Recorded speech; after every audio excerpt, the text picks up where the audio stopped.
La iglesia de San Juan Bautista se halla situada en uno de los costados de la Plaza Mayor de nuestra ciudad.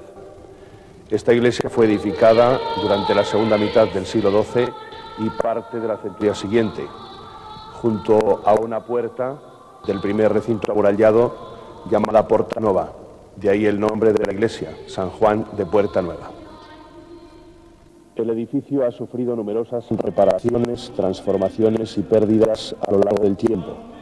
A fines del siglo pasado, el Ayuntamiento proyectó el ensanche y la alineación de la Plaza Mayor, en la que se incluía la demolición de la iglesia, pero no se llevó a efecto debido a la enérgica protesta del obispo de la diócesis. Sin embargo, lamentablemente en 1907 fue expropiado forzosamente y derribado el claustro que tenía adosado al muro septentrional. Hoy la vemos liberada de los soportales, las viviendas y las capillas que ocultaban casi totalmente su volumetría. De su exterior destaca la fachada meridional, enmarcada por dos esbeltas columnas que sostienen un tejado con canecillos piramidales, con una magnífica portada románica que presenta 3 arquivoltas de medio punto. Las dos exteriores se crean sobre 3 columnas con fustes lisos, helicoidales y almohadillados, y capiteles vegetales. Sus dovelas lucen flores de 8 pétalos inscritas en trapecios. La interior apea sobre jambas y su rosca también va adornada con motivos vegetales. Encima se rasgó un hermoso y ya emblemático para los zamoranos rosetón lobulado con 8 columnas radiales unidas en el centro, que presenta una cruz patada. En la fachada septentrional hay otra puerta decorada con arquivoltas baquetonadas sobre columnas con capiteles lisos y vegetales. Sobre el macizo que hoy ciega la puerta se ha colocado lo que parece ser la clave de una bóveda con el relieve del Agnus Dei con banderola, y en la parte superior otro rosetón formado por 6 pétalos en torno a un círculo. Presenta una portada con arquivoltas ojivales y encima un gran ventanal gótico de claraboyas y parteluces del siglo XIII. Todas las portadas fueron declaradas bien de interés cultural en 1961. La cabecera conserva las 3 capillas absidales, algo más destacada la central, y todas de testero recto. Tan solo la meridional aparece animada por ventanas en postas. Sobre el ábside central se alza su cuadrada y maciza torre, lo que constituye un caso único en el románico zamorano. Hoy ha perdido el carácter defensivo. La pintura de la Anunciación ejecutada por Pedro de Quirós en 1604, el reloj del concejo y la campana de la queda que albergara en otros tiempos. No así una copia del peromato, un arnés de fines del siglo XVI, realizado en hierro y acero y que hace las funciones de veleta. Esta torre siempre causó numerosos problemas.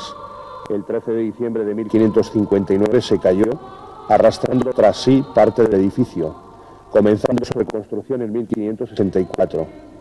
En las obras proyectadas por el arquitecto Pedro Vidal y ejecutadas entre 1898 y 1908, fue derribada parcialmente, quedando desde entonces desmochada, tal cual la vemos hoy.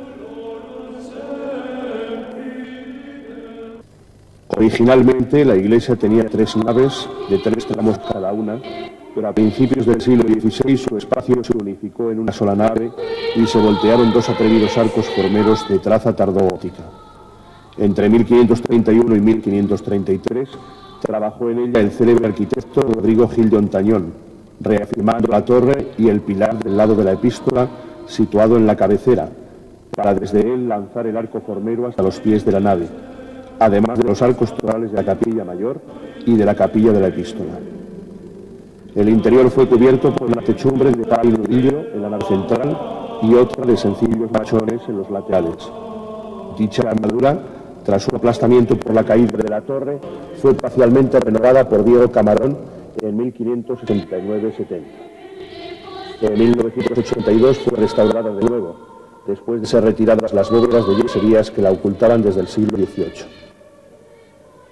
El mencionado derrumbe de la torre también motivó la reconstrucción de la iglesia a partir de 1564, tal y como señala una inscripción situada en su interior. En estas obras trabajaron, entre otros, el cantero transmerano Diego de Trecha, que volteó los arcos triunfales de las capillas, y el que comunica la mayor con la del lado de la epístola, según trazas del arquitecto salmantino Martín Navarro. Diego Camarón, que reconstruyó uno de los arcos formeros y la bóveda de la capilla de la epístola, y Juan de la Fragua, que hizo el abovedamiento de las capillas mayor y del Evangelio o de Santiago.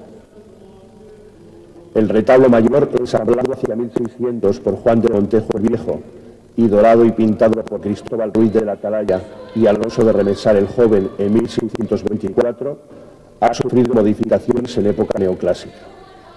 El banco contiene relieves dedicados a los evangelistas y a los martirios de Santa Águeda y Santa Apolonia. Los del primer cuerpo representan la visitación y San Juan Bautista conversando con un fariseo y un saduceo. Los del segundo cuerpo, el bautismo de Jesús y la degollación de precursor. Los del ático, a Herodías y su hija Salomé solicitando a Herodes la cabeza del Bautista y el banquete del virrey Herodes, al que presenta la cabeza degollada de San Juan, y en el remate el busto del Padre Eterno. En la calle central van ubicadas las esculturas de la Virgen con el Niño, atribuida a Antonio Cifuentes, que la realizaría a mediados del siglo XVIII, del Precursor y el Grupo del Calvario. Las capillas laterales albergan retablos barrocos adornados con columnas salomónicas y estípites. El de la izquierda, antes dedicado a la Virgen del Pilar, contiene las imágenes de San José con el Niño en el centro, San Cristóbal en el ático, un Cristo yacente gótico mutilado para convertirlo en un exceomo, y una Virgen con el Niño de principios del siglo XIII, que antiguamente ocupaba el nicho de la puerta sur de la iglesia de Santa María la Nueva. El de la derecha, antiguamente dedicado a San Antonio de Padua, y que descansa sobre columnas paraninficas labradas en piedra, alberga las tallas de San Ildefonso en el centro, magníficamente estofada, que procede de la desaparecida capilla de los Cientos, y de la Inmaculada en el ático. En el lado del Evangelio de la nave se conserva la reja labrada por Diego González en 1597 para la Capilla de la Piedad, fundada por Cristóbal García de Rosada y su esposa Beatriz de Ávila. En este lugar recibe culto la imagen de la Virgen de la Soledad, tallada por el imaginero Ramón Álvarez para la Cofradía de Jesús Nazareno, vulgo congregación. Junto a ella, un elaborado púlpito renacentista. Correspondiendo con la puerta norte hay un nicho de arco escarzano enmarcado por medias pilastras, dos relieves de San Pedro y San Andrés en las enjutas y una cornisa con inscripción en la que consta que dicha capilla fue promovida por Francisco García y su mujer Beatriz de Vergas y acabada en 1585. El retablo que alberga, modificado en época neoclásica, fue ensamblado por Tomás de Troas. Contiene en el banco los relieves de la Anunciación, Santa Lucía, San Pedro, Santa Catalina de Alejandría y la Visitación, y en el ático el busto del Padre Eterno. Y las imágenes de los santos Crispín y Crispiniano, patronos de los zapateros, y dos de San Juan Bautista, además de la Virgen de la Consolación, tallada en 1588 y restaurada en 1803, momento en que se ocultó su estofado original. Y en el último tramo, la estatua yacente del bailío don Juan Ordóñez de Villaquirán, sus escudos, 10 roeles y un friso con cardina y 2 ángeles tenantes con sus armas, todo gótico del siglo XV. A los pies de la nave, en el lado de la epístola, hay una capilla que alberga la imagen de Jesús Nazareno de la Cofradía de la Veracruz del siglo XVII y las tallas de Santa Ana y San Miguel, esta última comenzada por Antonio Falcote y terminada por Francisco de Rivas.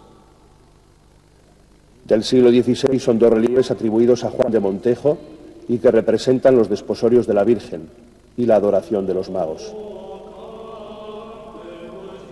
Asimismo, aún se conservan reaprovechados varios relieves realizados por Juan Ruiz de Zumeta en 1604 para el retablo de la capilla fundada por María de Zamora.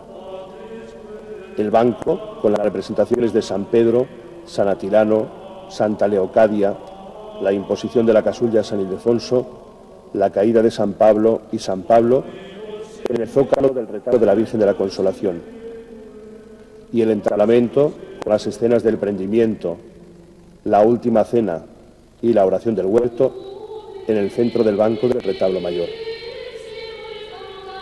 Por último, También merecen ser destacados el Calvario gótico que corona el arco triunfal de la Capilla Mayor, la imagen de San Antonio de Padua, cuyo niño al menos fue tallado por Ramón Álvarez, varios hacheros barrocos y un buen número de elementos pétreos, algunos de ellos con inscripciones.